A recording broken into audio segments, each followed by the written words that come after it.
ओम शांति। श्रीमद् भगवत गीता मनुष्य को सत्य प्रकाश देती है। अध्याय 7 और 8 में भगवान कौन है, किसे भगवान कहेंगे, इस पर थोड़ी थोड़ी चर्चाएं हैं। जो उसके स्वरूप पर स्थित हो जाता है वो कैसे उसके परम धाम में पहुंच जाता है, इसकी भी चर्चाएं हैं। हजारों साल से ये एक तर्क वितर्क का विषय बना रहा कि भगवान कौन है, और आखिर ऋषि मुनि आचार्य विद्वान शंकराचार्य नहीं स्पष्ट कर पाए कि भगवान कौन है, और संसार में कंफ्यूजन ही बना रहा।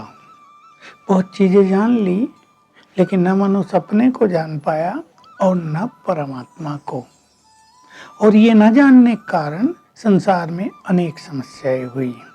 क्या क्या हुई हम उस पर थोड़ी चर्चा करेंगे। सभी धर्मों ने भगवान के बारे में अपनी अपनी व्याख्या की। फिर धर्मों के जो संप्रदाय हैं उन्होंने भी उसमें कुछ एडिशन करेक्शन किया, और बाद में चलते चलते देखो अब मनुष्यों को भगवान कहने लगे, मनुष्यों के मंदिर बन गए, भगवान से लोग दूर हो गए, अपने गुरुओं को भगवान मानने लगे, कोई देवी देवताओं को भगवान मानने लगे। तो एक कहते भी कि भगवान एक है, अनेक रूपों से उसकी पूजा होने लगी। किसी एक ने मुझे कांटेक्ट किया कि मुझे तो गुरु ने मंत्र दिया है, नाम दिया है, तो मैं परमात्मा से योग के क्यों लगाऊं, कैसे लगाऊं। फिर भी उसको रुचि थी कि मैं परमात्मा से जो सबसे ऊपर है उससे जुड़ूं, तो उसके आगे ये समस्या थी। कहा हमें तो गुरु ने कहा है बस मेरा ध्यान करो, तो उन्हीं की छवि, उनका फोटो, उनका चित्र हमारी बुद्धि में समा गया है, अब परमात्मा का आता ही नहीं। तब मुझे याद आए भगवान के महावाक्य कि मनुष्य गुरुओं ने भगवान से बुद्धि योग तोड़कर अपने से लगा लिया। चलो कुछ भावना रहेगी, श्रद्धा रहेगी, कुछ इच्छाएं पूर्ण होंगी, परंतु वो तो नहीं होगा जो मनुष्य को चाहिए। एक इच्छा पूर्ण होने पर दूसरी इच्छा पूर्ण हो जाएगी, क्योंकि जब तक भगवान को न जाना, उससे बुद्धि योग नहीं लगाया, तब तक उसकी शक्तियां नहीं मिलेंगी, और तब तक मनुष्य इन मनोविकारों को जीत नहीं पाएगा, और मनोविकार ही समस्याओं के कारण है। तो संसार में सभी समस्याओं का अगर बीज देखे तो एक ही जाकर ठहरता है कि परमात्मा को न जानना और उससे बुद्धि न लगना। तो बुद्धि भटक रही है, मन भटक रहा है, लोग इधर उधर भटक रहे हैं, यहाँ वहाँ भगवान को ढूंढ रहे हैं। भगवान ने अपने स्पष्ट शब्दों में कहा, जो श्रीमद् भगवत गीता से बिल्कुल स्पष्ट है, देहधारी को भगवान नहीं कह सकते। जो व्यक्त और अव्यक्त दोनों से परे है, जो प्रकाशमान है, जो सूक्ष्मति सूक्ष्म है, वो परम सत्ता है, परम आत्मा है। जो अजन्मा है, अविनाशी है, वो परमात्मा है। देव गीता के 7वें और 8वें अध्याय में ये सब बातें बहुत स्पष्ट रूप से कही गई हैं।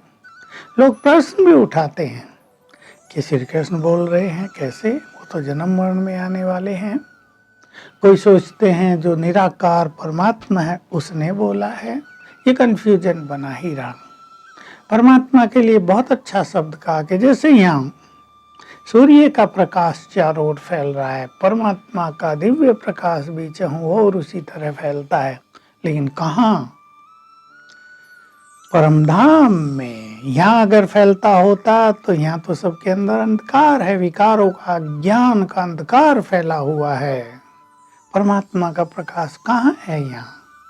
तो मनुष्य उसके स्वरूप को भूल गए, उसके धाम को भूल गए। इस भूलने से कहाँ बुद्धि योग लगाएं, उससे किस रूप पर बुद्धि लगाएं, इस मार्ग से लोग भटक गए, और इस कारण खोज भी बनी रही, मन भी भटकता रहा। पहले भटका, कभी इस देवता के पीछे, कभी उस देवता के पीछे, इस मनुष्य के पीछे, उस मनुष्य के पीछे, परमात्मा से दूर होते गए। फिर भटक गया मन मनोविकारों में, और अब भटक गया है पूरी तरह संसार में। अननेसेसरीली मन भटक रहा है, जिससे अनेक समस्याएं उत्पन्न हो रही हैं। तो परमात्मा ने जो 2-3 बातें कही, मैं सूक्ष्म अति सूक्ष्म हूं, विचार करें।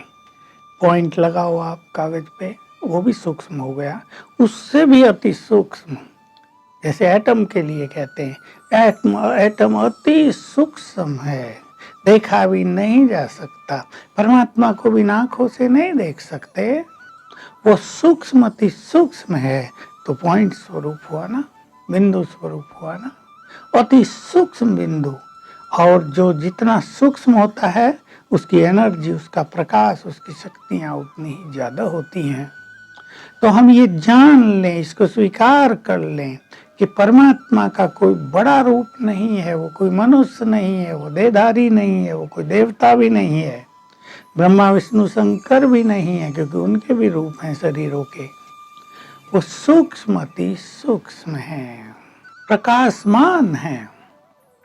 तो हम सिंपल व्याख्या कर लें, परमात्मा अति सूक्ष्म बिंदु और ज्योति स्वरूप। ज्योति है, वो डिवाइन लाइट है।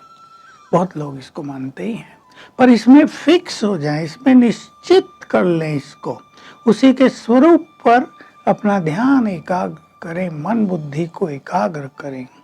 फिर कहा मेरा धाम, अव्यक्त से भी परे। अब लोग अव्यक्त को भी नहीं जानते, व्यक्त को भी नहीं जानते। वास्तव में 3 लोक हैं। व्यक्त है ये दुनिया, व्यक्त संसार, जहाँ सब कुछ स्थूल है। व्यक्त भाव है, व्यक्त भाषा है। इसे परे अव्यक्त धाम है, जिसको सूक्ष्म धाम कहते हैं, जहाँ ब्रह्मा विष्णु शंकर और फरिश्तों का धाम है। और उससे भी परे वो परम पद है, परम धाम है। वास्तव में वही परमात्मा का निवास स्थान है। उसी के लिए कहा है 8वें अध्याय में कि बहुत योगी जो ऐसी साधना करते हैं, वो वहां मेरे परम पद को प्राप्त करते हैं, मेरे पास पहुंच जाते हैं, मुझे प्राप्त करते हैं, और वे फिर इस दुनिया में नहीं लौटते। तो हम इन चीजों को अच्छी तरह जान लें। सूक्ष्म अति सूक्ष्म, ज्योति स्वरूप, परम धाम का निवासी है। ये परम धाम शब्द गीता में बहुत सुंदर आ गया है। अगर ये सब जानकर हम उससे बुद्धि योग लगाएंगे, देखिए इसके लिए आत्मा अपने को समझना होगा, जो पिछले अध्याय में आ चुका है। आत्मा को परमात्मा में लगावें, ये योग है, ये राजयोग है, ये योग युक्त स्थिति है।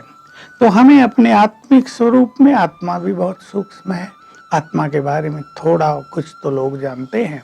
आत्मा को देखने का भी प्रयास किया गया, लेकिन कोई देख नहीं पाया। आत्मा ज्योति है, ये भी माना जाता है। आत्मा भी अविनाशी है, परमात्मा की तरह, बस वो जन्म मरण में आती है। गीता में कई बार आया है, दोनों प्रकृतियों के बीच में अपना ध्यान स्थित करके वो आत्मा का स्वरूप है, आत्मा का निवास स्थान है। तो हम अपने आत्मिक स्वरूप में स्थित होकर अगर परमात्मा के स्वरूप पर अपने को एकाग्र करेंगे, तो हम उससे जुड़ गए। इसको ही योग कहा जाता है। इस स्थिति में रहना, इस अभ्यास में रहना, चलते फिरते इस अभ्यास में रहना, इसको योग युक्त जीवन कहा जाता है। ये शब्द गीता में बहुत बार आ रहा है।